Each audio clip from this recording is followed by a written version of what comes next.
And the jury hearing the other side of the story in this alleged police brutality case. The chief of police in Inkster at this time of that arrest and of that video earlier this year on the witness stand. 7 investigator Jim Kirchner is live downtown with day 3 of the testimony from this. Jim?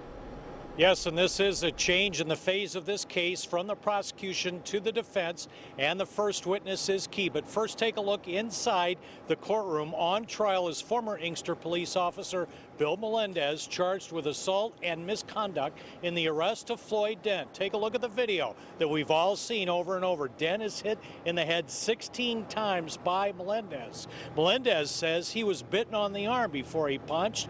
This video also shows that Dent kept driving for a minute and a half after the police lights were turned on by Melendez, attempting to stop him. Now, former Inkster Police Chief Vicky Yost testified the video shows Dent delayed stopping. He resisted arrest, and officers' training of what's called a continuum of force was properly followed in this case. It looks like a head restraint. Now, Officer Melendez is striking Mr. Dent, and Auxiliary Officer Zelinsky is trying to get his left hand behind his back. Actively resisting. Actively resisting.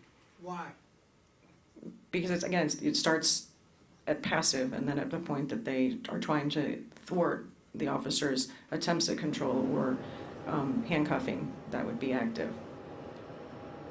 Now, the former chief will continue her testimony here in the morning. She cleared Melendez of any wrongdoing in this case. The jury also heard from a state police crime lab supervisor who said that Dent's blood samples tested negative for alcohol and drugs, but his blood was drawn some 6 hours after his arrest at a hospital, and that the hospital did give him a urine sample test that did show positive for cocaine. Cocaine was also found inside Floyd Dent's car. He testified last week that it wasn't his, suggesting that it was planted. That'll have to be sorted out by the jury. It's not clear if Bill Melendez, the former officer on trial, will testify in his own defense, but this case is moving faster than expected. It could go to the jury by the end of this week.